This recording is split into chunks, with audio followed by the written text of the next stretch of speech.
Cuando hablamos de discapacidad hoy en día lo pensamos desde la Convención sobre los Derechos de las Personas con Discapacidad. Es una convención que se celebró en la ONU en el año 2006, a la cual adhirió Argentina en el año 2008, y es la que de alguna manera nos guía para entender, nos marca el horizonte para entender desde qué lugar pensar hoy la discapacidad. Este es el marco conceptual y legal desde el cual nos apoyamos y del cual pensamos también de qué manera nos vamos a relacionar en la interacción con otros.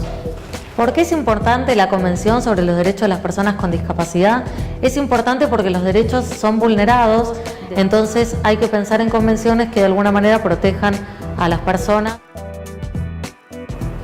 Para pensar el concepto de discapacidad es importante entender que es un concepto dinámico, una noción dinámica que se fue transformando a lo largo de la historia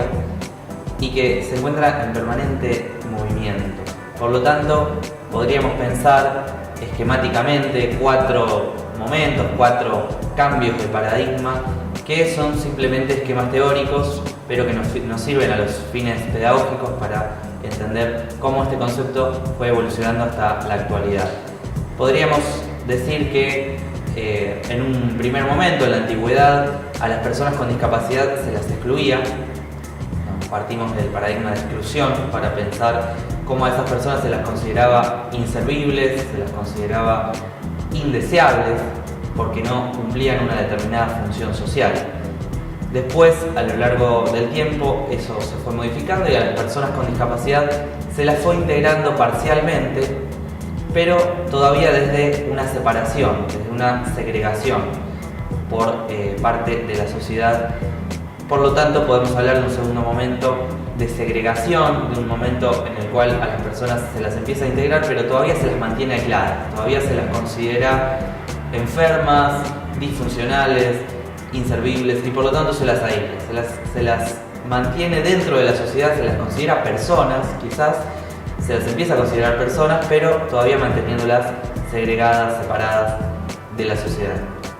Después, más entrado el siglo XX, en el periodo entre guerras, después de la Primera Guerra Mundial, a partir de todas las secuelas producidas por las guerras, muchísimas personas quedan con una serie de discapacidades que tienen que ver con la motricidad, que tienen que ver con lesiones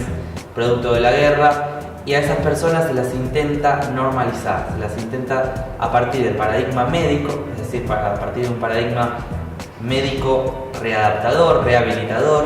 se las intenta normalizar, se las intenta incorporar a la sociedad, integrar a la sociedad, se empieza a hablar de integración, pero siempre desde la idea de volver a hacerlas normales, desde la idea de que vuelvan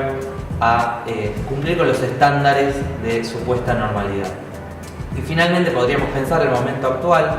como un intento de construir un nuevo paradigma que tenga que ver más que con la inclusión, que esté más relacionado con la idea de igualdad, con la idea de igualdad de oportunidades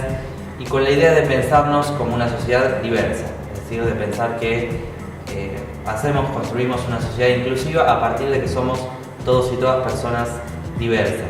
Por lo tanto, este paradigma, obviamente, este nuevo cambio en la forma de pensar la discapacidad, que sobre todo se consolida a partir de la Convención Internacional sobre los Derechos de las Personas con Discapacidad, que se logra aprobar en la ONU en 2006, es un paradigma que está en construcción y que obviamente convive con las distintas miradas que se fueron desarrollando a lo largo de la historia. Hoy todavía convivimos con formas de exclusión, formas de segregación, formas de intentos, digamos, de integración parcial, donde muchas veces se habla de personas especiales, de personas con capacidades diferentes. Por eso hablamos de personas con discapacidad y de personas diversas que tenemos igualdad de derechos y de oportunidades en este intento de ir construyendo una sociedad más justa, más igualitaria y más inclusiva. Hablamos de persona con discapacidad y no decimos discapacitado, minusválido, persona con capacidades diferentes o especiales, porque queremos resaltar que las personas que tienen una discapacidad obviamente tienen una condición que los acompaña a lo largo de su vida, que implica dificultades, que implica una serie de cuestiones a tener en cuenta, no invisibilizar, pero que fundamentalmente no determina su identidad a partir de la discapacidad. Por eso decimos persona, porque queremos resaltar que además de la discapacidad hay un montón de cuestiones que nos definen y que nos hacen diversos y diversas en la sociedad en la que vivimos.